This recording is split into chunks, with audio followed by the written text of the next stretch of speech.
Nous sommes aujourd'hui réunis pour rendre hommage à Samuel Paty, un enseignant d'histoire-géographie et d'enseignement moral et civique qui a été assassiné le 16 octobre 2020. Avant de lui rendre hommage, il semble important de revoir la chronologie des faits qui ont mené à cet assassinat. Samuel Paty enseignait à Conflans-Sainte-Honorine en Île-de-France. Le 5 octobre, dans le cadre du programme, il fait un cours sur la liberté d'expression. Il montre des caricatures publiées par Charlie Hebdo et propose aux élèves qui pourraient être choqués de sortir de la salle ou de fermer les yeux. Le 6 octobre, il fait le même cours dans une autre salle. Une de ses élèves, qui était absente lors de ce cours, accuse Samuel Paty d'avoir été discriminant envers les musulmans de la classe. Le 7 octobre, le père de cette dernière publie sur son compte Facebook un récit du cours dans lequel il dénonce le professeur et demande son exclusion de l'éducation nationale. Ce père d'élève est reçu par le chef d'établissement. Il vient accompagné par quelqu'un qui se présente comme un imam et qui s'avère être un militant islamiste connu. Le lendemain, le père d'élève réitère ses attaques par une vidéo dans laquelle il traite le professeur de voyou en donnant son nom et le nom du collège. Il appelle à la mobilisation et porte plainte pour diffusion d'images pornographiques. La vidéo devient virale et certains commentent en disant que ce n'est pas un professeur, ce n'est même pas un animal. En réaction, Samuel Paty porte plainte pour diffamation. Mais cela n'empêche pas l'apparition d'une nouvelle vidéo le 12 octobre qui est diffusée sur YouTube. Parmi la communauté de haine qui se forme autour de Samuel Paty sur Internet, un jeune homme d'origine tchétchène se rend à Conflans-Sainte-Honorine. Il se fait désigner l'enseignant par des élèves et le décapite. Après avoir revendiqué cet assassinat en publiant une photo sur les réseaux sociaux, il est abattu par la police lors d'un affrontement. Pour résumer la situation, nous avons donc un enseignant d'histoire-géographie et d'enseignement moral et civique qui a été assassiné car il a montré des caricatures du prophète. Une action qui est proscrite dans l'islam. Il semble donc important de rappeler ce que dit la loi française au sujet de la laïcité, de la liberté d'expression et du droit au blasphème. La laïcité en 3 minutes, ou presque. En France, depuis 1801, l'État était lié aux églises par le Concordat. Au cours du XIXe siècle, cela provoque une scission entre une France favorable à la domination de l'Église catholique et une France républicaine indifférente aux convictions des citoyens. Les républicains finissent par l'emporter et créent notamment l'école laïque en 1882. Mais l'un d'entre eux, Émile Combes, défend un contrôle des cultes et s'oppose fermement aux religions. En 1902, alors qu'il est chef du gouvernement, 2500 établissements scolaires catholiques sont donc fermés. En réponse, le Vatican rompt ses relations diplomatiques avec la France en 1904. Le Concordat devient caduc. La nation est alors profondément divisée et la situation est explosive. En 1905, la séparation des églises et de l'État est l'occasion de débats houleux à l'Assemblée nationale. Émile Combes et ses partisans défendent une laïcité visant à éliminer la religion de l'espace public et à contrôler les cultes. Tandis que d'autres députés républicains, menés par Aristide Briand, défendent une loi de compromis respectueuse des libertés individuelles et séparant strictement l'État des cultes. La conception de Briand finit par l'emporter et les parlementaires votent à la majorité la séparation des églises et de l'État. Le texte adopté est une loi d'apaisement qui met fin à un siècle de conflits. La République laïque repose sur 4 piliers qui découlent de cette loi de 1905, de la Déclaration des droits de l'homme et du citoyen et de la Constitution de 1958. Le premier pilier, c'est la liberté. Les citoyens sont libres de croire ou de ne pas croire, de changer de religion ou de ne plus en avoir, et de l'exprimer chez eux, mais aussi dans l'espace public, dans la limite du respect de l'ordre public. Ils sont donc libres de porter un voile ou une croix dans la rue, une kippa pour aller voter à la mairie ou un turban sikh dans le métro. Deuxième pilier, la séparation des églises et de l'État. Les cultes n'interviennent pas dans la gestion de l'État et la loi n'émane que du peuple. Réciproquement, l'État n'intervient pas dans l'organisation interne des cultes. Troisième pilier, la neutralité de l'État. Elle concerne les agents de l'État et du service public, mais pas ses usagers. Par exemple, les policiers, les juges ou les enseignants ne doivent montrer aucune appartenance. Mais neutralité ne veut pas dire indifférence. Le ministre de l'Intérieur peut entretenir des relations avec les représentants des cultes. Dernier pilier, l'égalité. Tous les citoyens sont égaux devant la loi et le service public, quelles que soient leurs convictions. Finalement, la laïcité permet à chacun d'exprimer librement ses convictions dans le respect de la loi et des autres. Cependant, la République laïque reste ferme à la fois contre les dérives intégristes contraires à la loi, mais aussi contre ceux qui appellent à la haine des religions et des croyants. Presque facile. Mais 2 lois récentes prêtent souvent à confusion.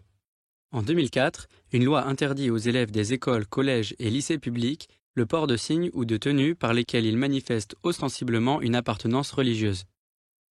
Toutefois, les élèves peuvent porter des signes religieux tant qu'ils sont discrets. Cette loi vise à préserver les enfants des pressions, y compris de leurs camarades, afin qu'ils puissent ensuite faire leur propre choix. Mais elle ne concerne pas l'école privée ni l'université dont les étudiants sont majeurs. Elle ne concerne pas non plus les parents d'élèves ni les intervenants extérieurs, comme ceux de la Fondation Abbé Pierre ou de la Croix-Rouge. La loi de 2010 prête elle aussi à confusion. Elle interdit de dissimuler son visage dans l'espace public, c'est-à-dire de porter un voile intégral, un casque de moto, une cagoule, etc. Mais cette loi ne se fonde pas sur le principe de laïcité. Elle a été écrite dans un objectif de sécurité et d'ordre public. Finalement, la laïcité n'est pas une opinion, mais bien le cadre qui les permet toutes. Être laïque, c'est uniquement adhérer à des lois et des principes. On peut donc être chrétien et laïque, athée et laïque, musulman et laïque, juif et laïque, etc.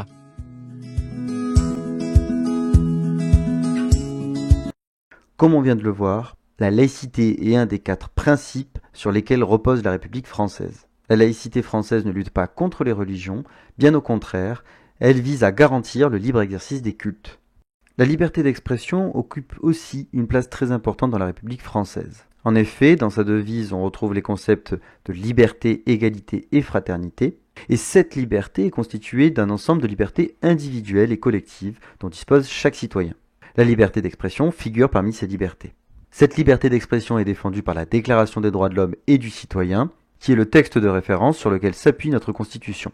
Dans cette Déclaration des droits de l'homme et du citoyen du 26 août 1789, la liberté d'expression est définie de la manière suivante. La libre communication des pensées et des opinions est un des droits les plus précieux de l'homme. Tout citoyen peut donc parler, écrire, imprimer librement, sauf à répondre de l'abus de cette liberté dans les cas déterminés par la loi.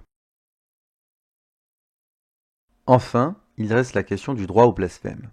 Le petit Robert définit le blasphème comme une parole qui outrage la divinité, la religion, le sacré. Aujourd'hui, le terme de blasphème renvoie donc à une insulte envers la religion.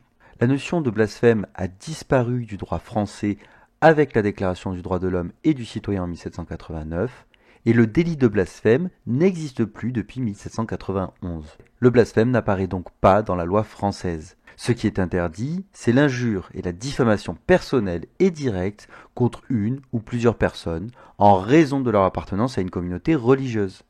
C'est un délit puni par la loi, au même titre que l'incitation à la haine raciale ou religieuse. Maintenant que nous avons rappelé les faits et maintenant que nous avons vu ce que dit la loi, il semble primordial de comprendre l'importance de faire un hommage à Samuel Paty. Le mercredi 21 octobre, Samuel Paty a reçu de manière posthume la Légion d'honneur. La Légion d'honneur, qui est la plus haute décoration honorifique en France, vise à récompenser les militaires ou civils qui ont rendu de grands services à la nation française. En donnant la Légion d'honneur à Samuel Paty, on reconnaît qu'il a œuvré pour créer les citoyens de demain. De la même manière, nous allons aujourd'hui procéder à une minute de silence. La minute de silence vise avant tout à montrer l'unanimité.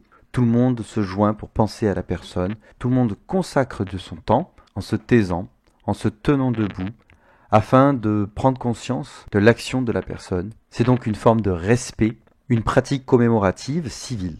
Et parmi les différents hommages qui lui ont été rendus, on peut mettre en avant la lecture de la lettre de Jean Jaurès qui a été lue lors de l'hommage national rendu à Samuel Paty dans la cour de l'université de la Sorbonne. Cette lettre de Jean Jaurès avait été publiée dans les colonnes du journal La Dépêche le 15 janvier 1888. Cette lettre s'inscrit dans un contexte historique particulier, celui de la Troisième République et de l'enracinement de la scolarité laïque, gratuite et obligatoire en France. Nous sommes quelques années à peine après les lois Jules Ferry qui ont été votées en 1881 et 1882. Et dans cette lettre, Jean Jaurès rend hommage aux institutrices et instituteurs de France. Il y met en avant le rôle primordial des enseignants dans la formation d'un citoyen éclairé dans une démocratie libre.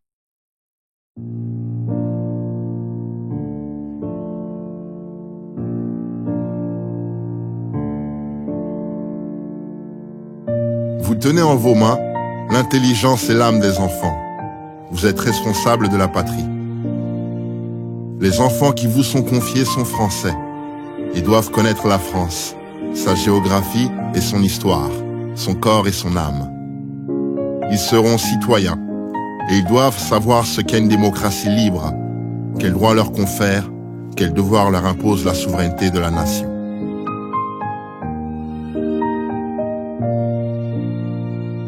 Enfin, ils seront hommes et il faut qu'ils aient une idée de l'homme. Il faut qu'ils sachent quel est le principe de notre grandeur, la fierté unie à la tendresse.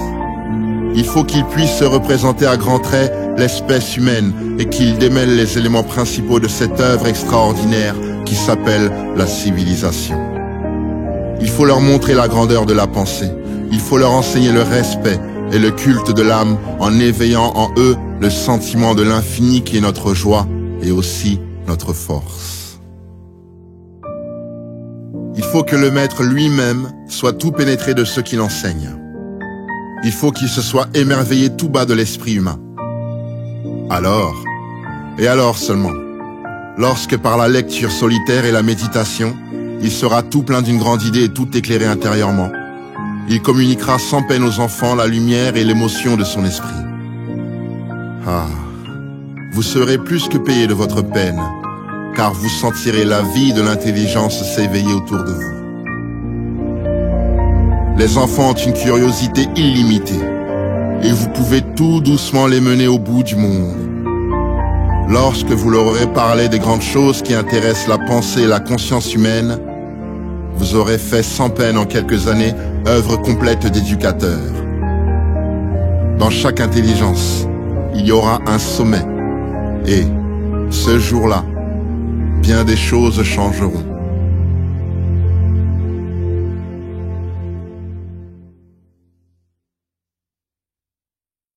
Parmi les nombreux hommages qui ont été faits à Samuel Paty, on peut mettre en avant celui de Robert Badinter, un homme politique français qui a été ministre de la Justice et qui a, entre autres, fait voter l'abolition de la peine de mort en France.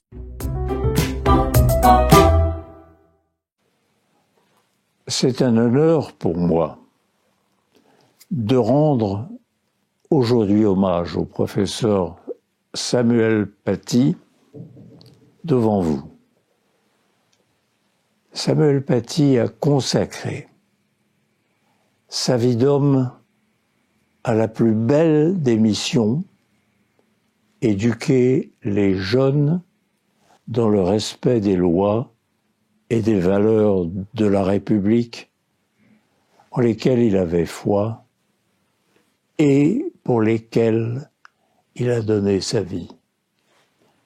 Parmi ces valeurs, la liberté d'expression et d'opinion, y compris religieuse, qui fonde la laïcité, lui était particulièrement chère. C'est donc de cette laïcité que je veux aujourd'hui vous parler.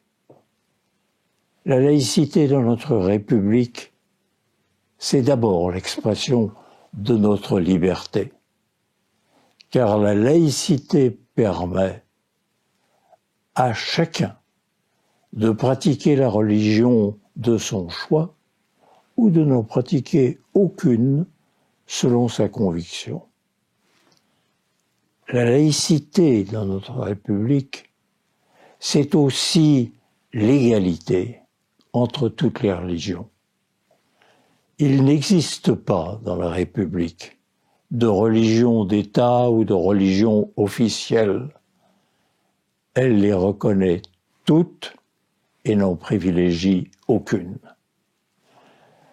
La laïcité de notre République, c'est enfin la fraternité. Parce que tous les êtres humains, femmes ou hommes, quelles que soient leurs croyances ou leurs opinions, méritent une égale considération et appellent un même respect. C'est pourquoi en France, l'école de la République est laïque, car la laïcité garantit à tous les élèves et à tous les niveaux un enseignement consacré au seul culte du savoir et de la recherche qui forge les esprits libres et ouverts au monde. Honorons donc la mémoire de Samuel Paty, héros de la laïcité.